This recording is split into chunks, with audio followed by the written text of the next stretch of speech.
All right. It is a couple minutes after 5:30. I think we have gathered up everyone that I believe is going to attend tonight.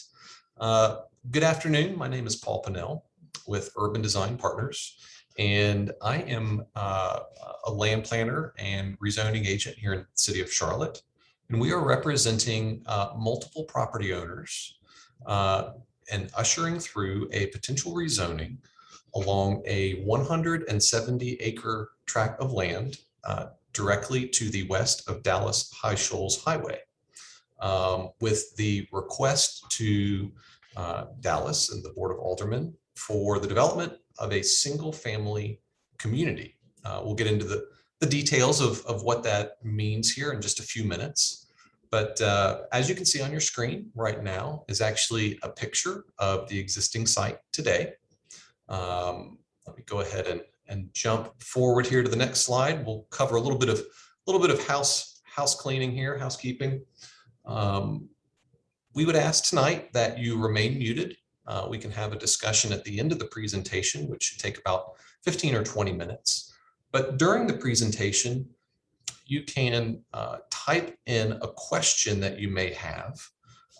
You should see down in the bottom corner here, or bottom of your screen, somewhere a chat button where you can click on a chat, you can type in a question and hit send, and we'll be able to make a record of the question that you have, and then we can answer it at the end of the presentation here. All right, so this is a boundary of the parcel area. It entails 6 total parcels. Again, to the west of Dallas High Shoals Highway. It's approximately 170.5 acres, mostly farmland and existing wooded areas today, undeveloped property.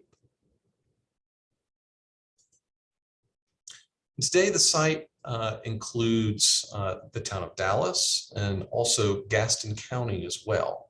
There are multiple different zoning districts on site today, including R10, which represents a by right single family home can be built within an R10 district. And that 10 represents each single family home lot needs to be a minimum of 10,000 square feet per lot. And then also some Gaston County zoning as well, R1, which also residential is by right, but what we're requesting under this particular rezoning is an R5, specifically an R5 CD, so that would be R5 conditional. We'll get into the details of that here in just a moment, but we're requesting an R5 conditional for the site, which generally means that single family detached homes would be allowed within the project area. And those homes would need to be a minimum of 5,500 square feet per lot. We'll get into more detail on that here in just a moment, but at least wanted to explain what we're requesting here.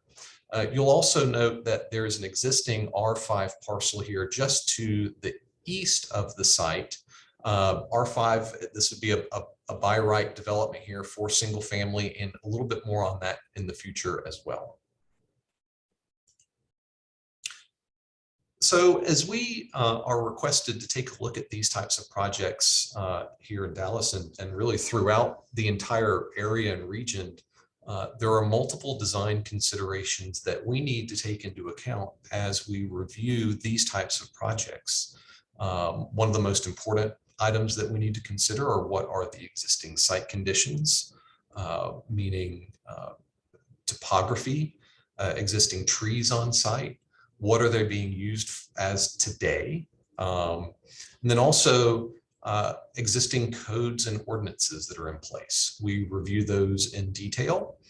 In this particular case, there are 2 main ordinances that we are relying on here. And that's the Town of Dallas Code of Ordinances, which basically lays out in detail what we can and cannot do within a parcel of land if we are fortunate enough to have this rezoned to R5.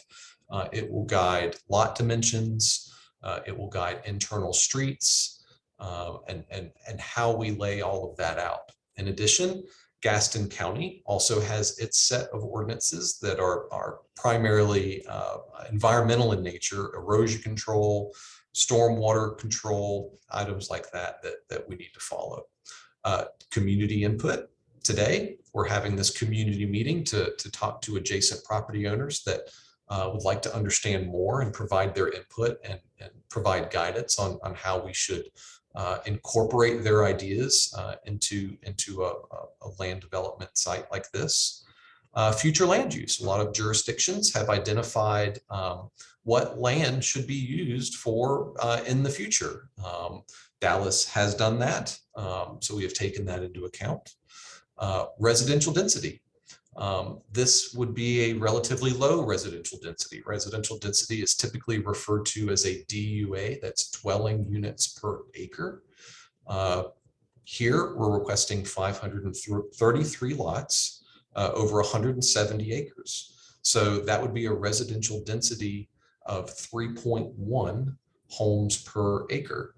In the grand scheme of things, that to some that may sound like a lot, but in general, in the world of residential development, that is actually a quite low density. A lot of residential developments these days are 5 DUA, 6 DUA, 8 DUA for single family homes. And then you can get into townhomes and multifamily, which can sometimes get into the 12, 14 DUA and upwards of mid-20s in the DUA. So this particular development is requesting a site plan that would be approximately 3.1 dwelling units per acre. The zoning district. So early in this process, the landowners were requesting through the city of Dallas, town of Dallas, that an R5 be requested.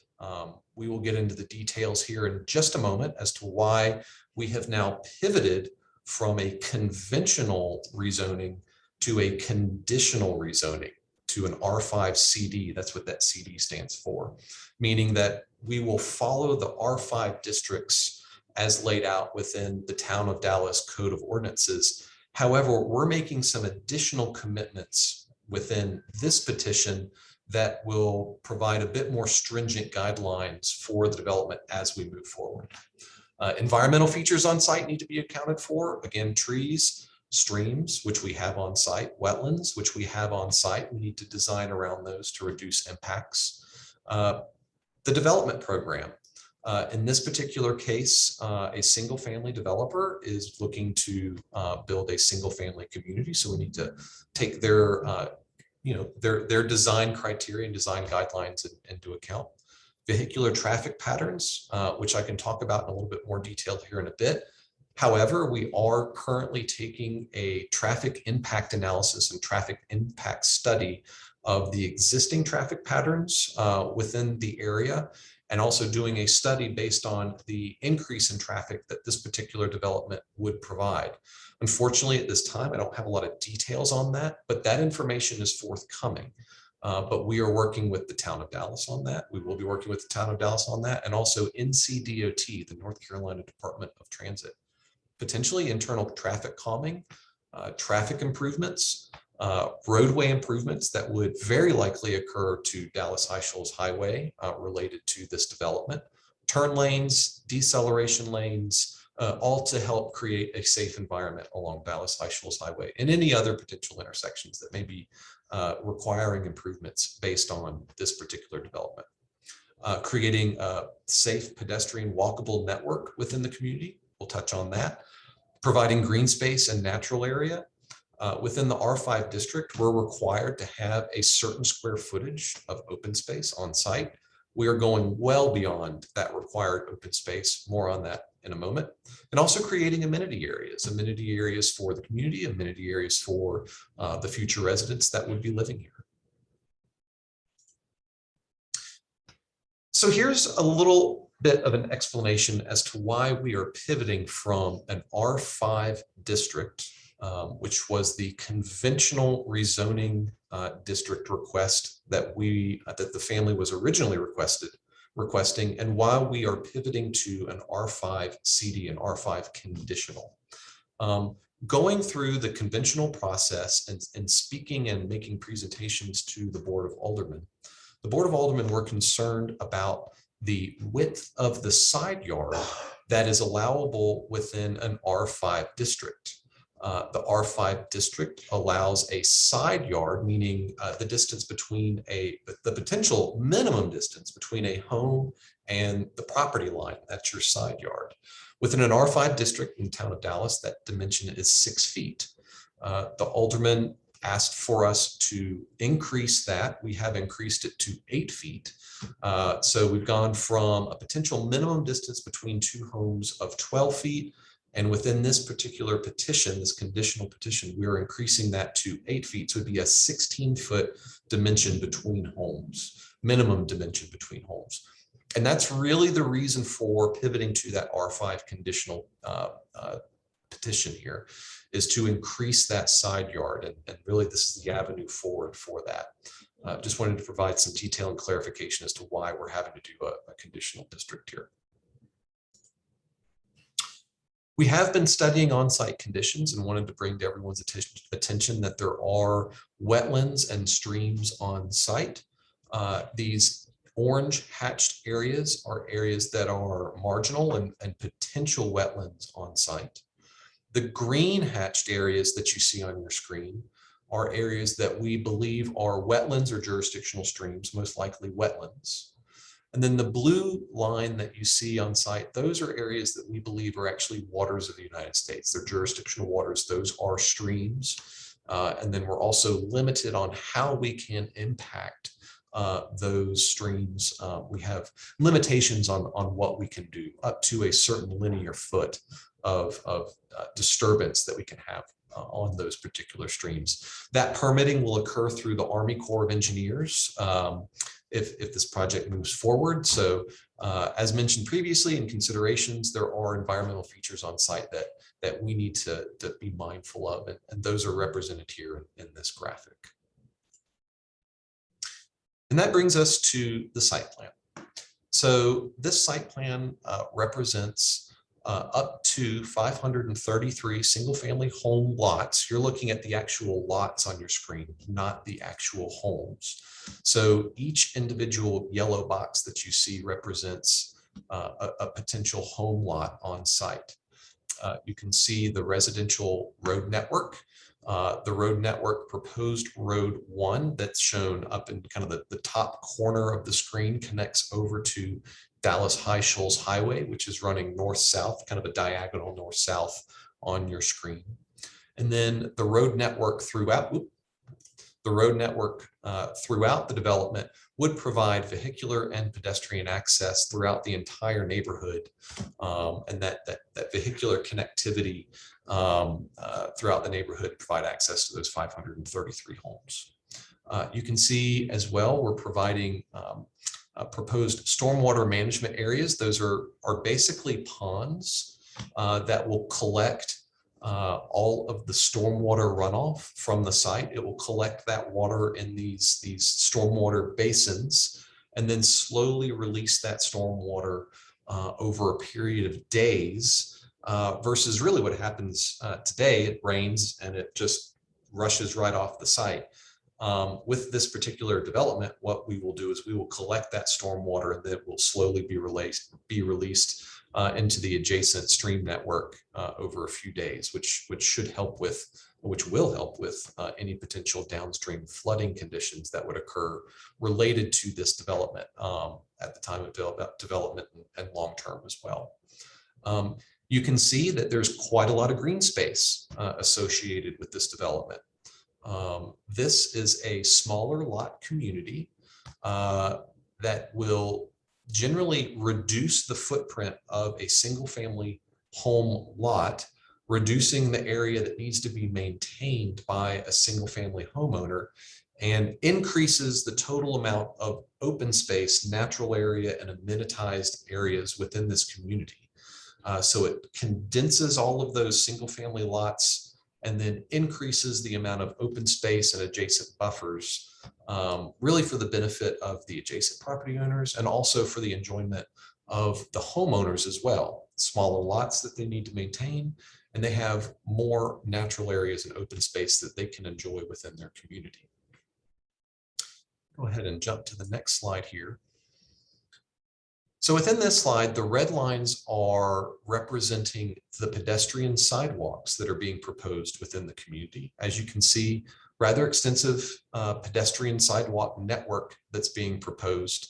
We're also designing this in a manner in which there's quite a lot of open space between the backyards of these single family homes. And those open space areas will be naturalized, and greenway walking trails, proposed walking trails would be proposed within those areas as well to further bolster the pedestrian walkability within the community. The idea is to get people outside, get people walking around, get people to visit their neighbors, and not do that by driving their car. Just walk out their front door and walk down the street, walk their dog, and create that open space experience I was just alluding to. Directly adjacent proposed Road 1, we're proposing an amenity open space, essentially a park, which would include a mail kiosk where all homeowners would arrive, pull in, and check their mail. Gone are the days of every single home having a mailbox. That is no longer allowable. The federal government does not allow that anymore. There will be a centralized mail kiosk location where the mail carrier will deliver all of the community's mail to one particular location. This is the location that we see as the most appropriate on site. Within this area, we would provide some parking and then also some additional amenitized areas, including open air pavilions, picnic areas, a potential playground. This is just really high level design at this point. It could include any number of items, but this would definitely be a passive and active recreation area for the community within this space.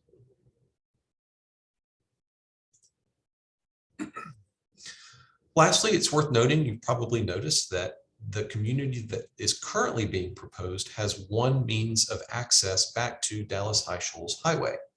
So the adjacent by right R5 development between Little Long Creek, which is what we refer to the project name for this particular rezoning, and Dallas High Shoals Highway is another by right community that would provide access, a potential connection point back to this development and Dallas High Shoals Highway.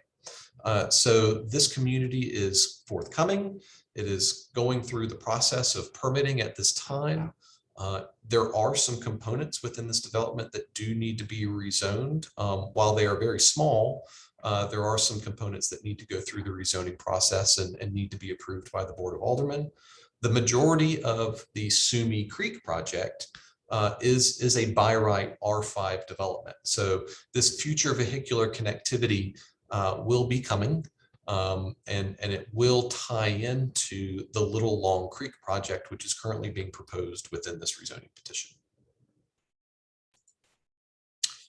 LGI Homes is the builder that will be building the homes within this community. They are single family detached homes that range in size from 3,400 square feet to 1,500 square feet. One-story ranch style or up to two-story single-family homes.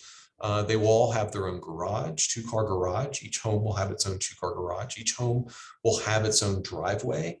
Every home will have a minimum of 4 parking spaces associated with each home. Probably more cars can be parked than that in a driveway, but the R5 district has to provide a minimum of 4 parking spaces for each home on the lot, and that would be provided within this development. So moving forward, this is a rezoning and an annexation. Some of the areas that are included within this petition are not currently within the town of Dallas. They're Gaston County. So the annexation and the rezoning are following along a parallel track. So we wanted to provide some key milestone dates related to this petition moving forward. Today, August 3rd, the community engagement meeting. That's what we're conducting right now. The next step in this process is August 19th. That will be a meeting with the planning board, the Town of Dallas Planning Board, in which they will review the site plan, the conditions, and some additional higher level conditions that the town of Dallas is currently developing as well that will be incorporated into this rezoning petition. Again, that date is August 19th. The Alderman work session, which occurs on, I believe, the fourth Tuesday of every month. That work session in which I will be making another presentation to the Board of Aldermen will occur on the afternoon of September 28th. I'm not certain if that will be in person. We'll see. I think right now they're being held in person. So mark your calendars for that. And then the public hearing, which would potentially be a decision date for the rezoning petition. The alderman would then hear the petition again and vote on this particular rezoning petition and the annexation into the town. That date currently, we're anticipating that date being October 12th. So with that, that is the presentation for tonight. Took about 20 minutes. Thank you everybody for hanging in there with me. I currently don't see any questions that have been typed into the chat. Let me back up a bit here to the site plan. And if anyone attending tonight would like to, I guess, if you'd like to type in a chat or type in a question, that's great. Please, by all means, do so. We'll definitely monitor those. But if you do have a question that you would like to just ask, please go ahead and you can unmute and ask it. But let's try and do it in a as organized as we possibly can. We've got 15 people joining us tonight, so it might get a little crazy if we have too many people asking at once.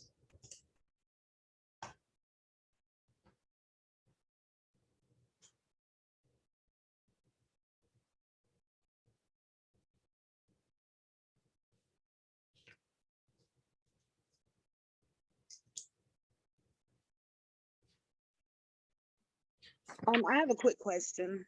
Yes, and who is this? This is Charlotte Moore. I'm property owner at Meadowway Drive. Hi, Charlotte. Thanks for asking a question and joining us tonight. I really appreciate that. Currently, you guys have trucks that are coming in down our dirt road, and they're tearing up our dirt road. Now, we just gravelled it for $4,500 not 2 months ago. Are you guys going to continue to access the property through that road? And if so, are you prepared to repair the road where it's drivable?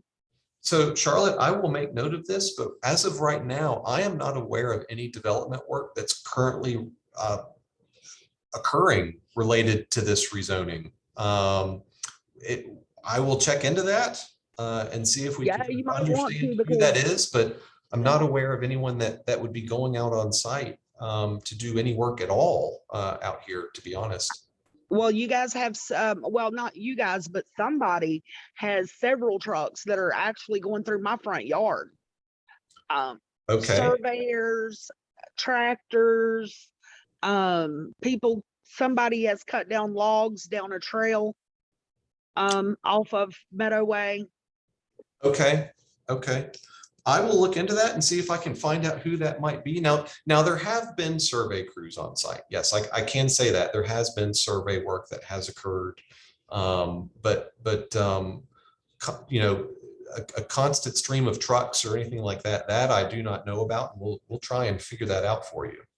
Okay, that would be. And they're going down Meadowway. Is that what? Yes. Okay.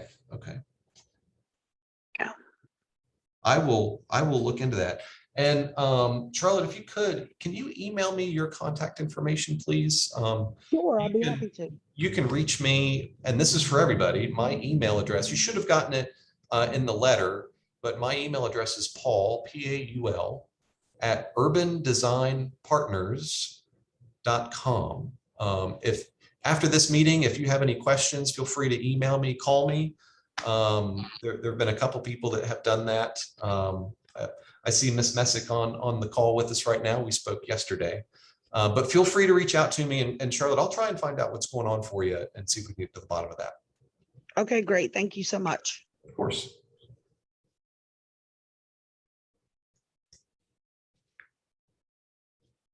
While I had mentioned that, kind of along the lines of community contact and making sure this information gets out to the community. There's one other item that I'd like to make everyone aware of.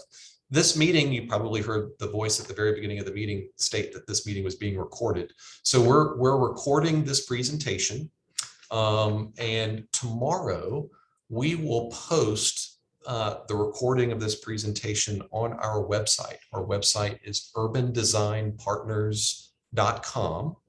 Again, urbandesignpartners.com.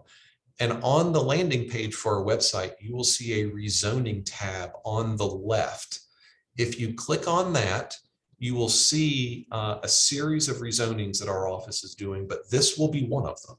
And if you click on that tab, you'll be able to go to a web page that we have set up for this particular rezoning, where you will be able to, I don't know why you would want to, but you can rewatch this presentation tonight.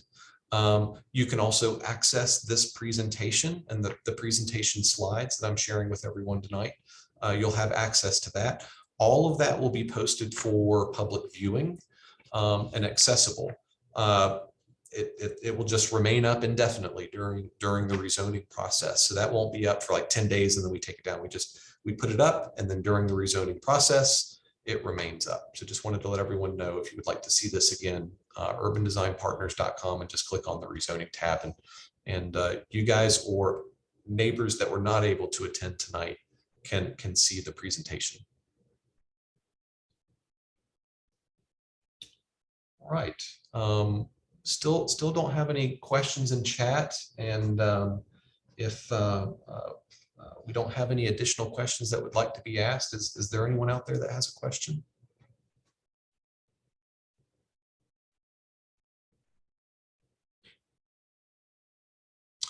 All right. Well, hearing none, I hope this information was informative to everybody. Greatly appreciate everyone taking the time this evening to join us for our community meeting for this rezoning petition. Please, if you have any follow-up questions, don't hesitate to reach out to me or email me. Again, Paul at urbandesignpartners.com. I'm happy to discuss any questions that you may have regarding this petition. And also be looking tomorrow for this to be posted on our website, again, urbandesignpartners.com. All right, again, thank you everybody for attending this evening's meeting. Greatly appreciate it. And I hope everyone has a wonderful night and stay safe out there.